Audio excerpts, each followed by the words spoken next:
दोस्तों, गोदी मीडिया लगातार हल्द्वानी की खबर आपको नहीं दिखा रही होगी, लेकिन आज मैं हल्द्वानी की एक ऐसी खबर दिखाऊंगा जिसे देखने के बाद बड़े बड़े धुरंधर, बड़े बड़े तुर्रम खाओं के पसीने छूट जाएंगे। आज मैं आपको दिखाऊंगा कि किस अव्वल दर्जे की हरकतें हल्द्वानी के अंदर की जा रही हैं। किस तरह से खुल गया था एक रिपोर्ट से कि हल्द्वानी के नगर निगम के अधिकारियों के साथ साथ वहां के स्थानीय अधिकारियों ने मनमाने तरीके से कार्रवाई की थी। कैसे इंतजार तक नहीं किया था कि कोर्ट में एक बार सुनवाई हो जानी देनी चाहिए, लेकिन इन सब के बीच कार्रवाई जब की गई और उसके बाद माहौल खराब हुआ तो कैसे सारा का सारा जिम्मा मुसलमानों पर थोप दिया गया। अब उनके साथ किस तरह का बर्ताव किया जा रहा है, आज एक एक वीडियो में आपको दिखाने जा रहा हूं, जिसे देखकर आप सिहर उठेंगे। नमस्कार, मैं हूं प्रज्वल गौतम और आप देख रहे हैं द कंटा। हल्द्वानी की खबर लगातार द कंटा आप तक पहुंचा रहा है। मैं और मेरे सहयोगी लगातार एक एक अपडेट आप तक पहुंचा रहे हैं और तथ्यों के आधार पर, सबूतों के आधार पर पहुंचा रहे हैं।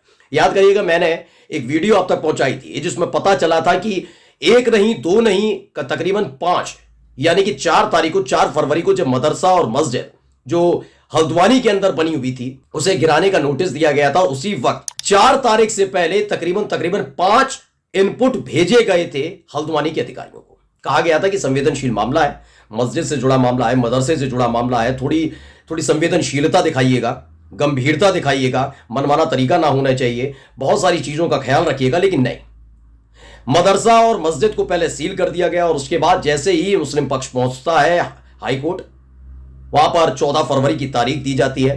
तारीख इस बात को लेकर, याचिका इस बात को लेकर लगाई जाती है कि जो नगर निगम की तरफ से नोटिस दिया गया है मस्जिद और मदरसे को तोड़ा जाना है, उस पर रोक लगाई जाए। लेकिन इसी से छटपटा उठे थे अधिकारी। उन्होंने फौरन ही मस्जिद और मदरसा दोनों को तोड़ दिया। यानी सोचिए, जिसको लेकर हाईकोर्ट में सुनवाई होनी थी पहले ही वो काम कर दिया। अब सुनवाई का मतलब क्या, खैर इन सब कुछ चीजों को नहीं बताऊंगा। अब उसके बाद वो क्या रहा है, चुन चुनकर मुसलमानों को गिरफ्तार किया जा रहा है, हिरासत में लिया जा रहा है। खबर यह भी है कि वीडियो जारी करवाई जाती है, बताया जाता है कि मुसलमानों ने उत्पात किया, उनसे माफी मंगवाई जाती है, तमाम चीजें। लेकिन सबसे पहले एक वीडियो मैं आपको दिखा देना चाहता हूं, इस वीडियो को आप देख लीजिए। ये कहा तो मेरे बाल पकड़ के बोली झूठ मत बोल, थप्पड़ी मेरे मारे। फिर नीचे किराएदार नहीं था, नीचे वो बोली ताला खोलो। मैंने क्या की, ताले की चाबी मेरे पास नहीं है। बोले बुला अपने पापा को, कौन है, तो एकदम मारने लगे, डंडे से मारा। जेंट्स भी थे लेकिन मारा लेडीज ने ऐसे।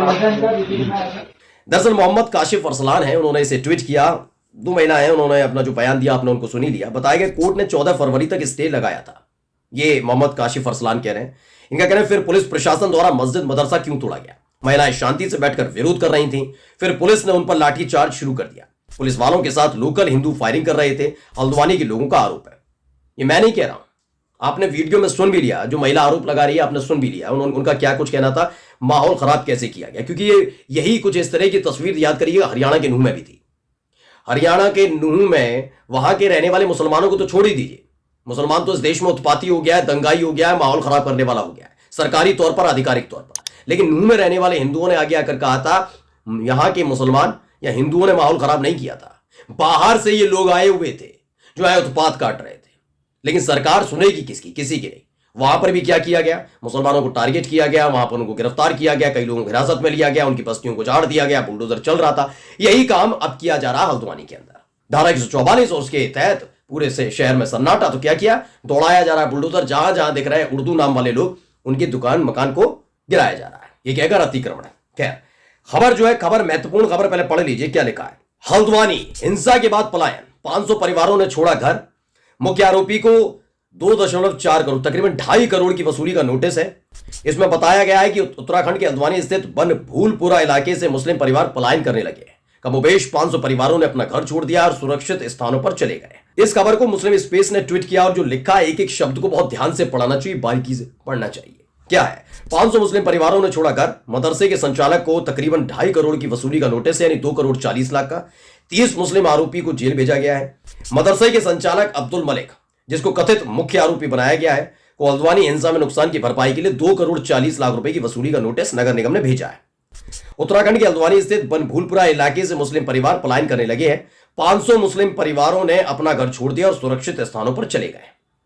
इनका कहना है भाई, पहले तो जो मदरसा तोड़ा है वहां का जो संचालक है उसको दे दिया नोटिस कि जो उत्पात हिंसा हुई तुम ही मुख्य आरोपी हो, सब कुछ तुम ही हो, तुमने ही भड़काया, तुम ही सब कुछ हो, पैसा दो। 2,40,00,000, अच्छी बात है। चलिए, बताया गया कि 500 परिवारों ने छोड़ दिया है।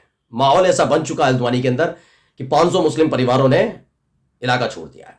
ये एक अच्छी खुशखबरी है, बहुत अच्छी खुशखबरी है उन लोगों के लिए जो सत्ता की आड़ में बैठकर, यानी सत्ता का दुरुपयोग करते हुए मुसलमानों को टारगेट करते हैं। उनके लिए खुशखबरी है, एक अच्छी खबर है कि आपका इलाका साफ हो गया। आपको ऐसा ही चाहिए था ना, रखिए।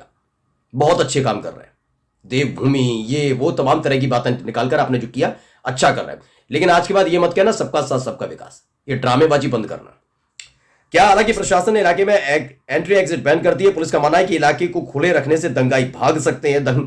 नगर निगम और सरकारी संपत्ति के नुकसान का आकलन करने के बाद नगर निगम ने कथित मुख्य आरोपी अब्दुल मलिक, जो ध्वस्त किए गए मदरसे के संचालक थे, को नुकसान की भरपाई के लिए वसूली का नोटिस जारी कर दिया है और कहा है कि 15 फरवरी तक, यानी कल तक 2,45,00,000 रुपए अदा करें कहा है। डेडलाइन का उल्लंघन करने पर कानूनी कार्रवाई की चेतावनी दी गई है।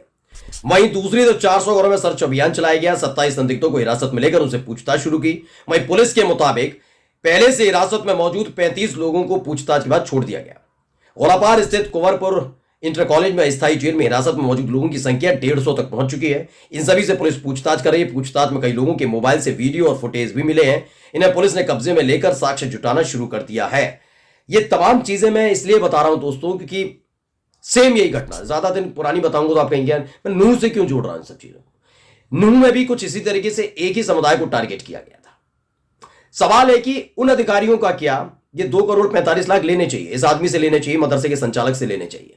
लेकिन मुझे लगता है कि इससे कम से कम दुगनी तिगनी नहीं, 10 गुना 20 गुनी राशि वसूली जानी चाहिए उन अधिकारियों से जिन्होंने इंटेलिजेंस रिपोर्ट को हवा में उड़ा दिया था।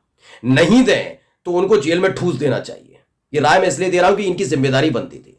अधिकारियों का मतलब ये नहीं होता कि आप कोट पैंट पहने, आप कांधे पर स्टार लगाएं और शहर भर में घूमकर माहौल करें, आऊं आऊं करते जो गाड़ियां चलाते हैं ना, उससे नहीं होता। माहौल बनाने की जिम्मेदारी होती है। और अगर इंटेलिजेंस ब्यूरो यानी आईबी की रिपोर्ट को आपको पढ़ना ही नहीं है, आपको उनसे कोई लेना देना नहीं है और मनमाने तरीके से ही काम करना है, तो आप जैसे अधिकारियों की जरूरत ही क्या? फिर अधिकारियों की जरूरत क्या? यह सवाल उठता है। यानी कि अगर मुसलमानों ने माहौल खराब किया तो बिल्कुल लीजिए, इनसे वसूली करिए, सारे के सारे मुसलमानों को जेल में ठूस दीजिए। लेकिन उन अधिकारियों का क्या जिनकी बदौलत हल्द्वानी में हालात बने? क्यों उन्होंने आईबी की रिपोर्ट को, इंटेलिजेंस की एक रिपोर्ट को हवा में उड़ाने का काम किया था? क्यों नहीं पूछा जाता ऐसे अधिकारियों से कि आखिरकार क्या जरूरत थी इतनी जल्दबाजी करने की? क्यों उतावले हो रहे थे वो?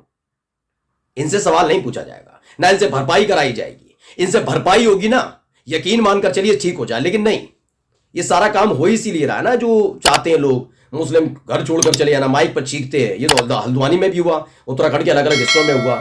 धामी जी तो पहले ही कहते रहे, सुना भी होगा आपने कितने बयान उनके, इसके बाद भी आ गए। मैं इतना पूछना चाहता हूं कि इन अधिकारियों पर कार्रवाई कब होगी? करिए, मुसलमानों पर करिए, कोई बात नहीं। ये तो वैसे ही आधिकारिक तौर पर 2014 के पास दंगाई हो गए। ये कुछ करें ना करें, दंगाई है ये। लेकिन अधिकारियों का क्या? उनके खिलाफ कब कार्रवाई होगी?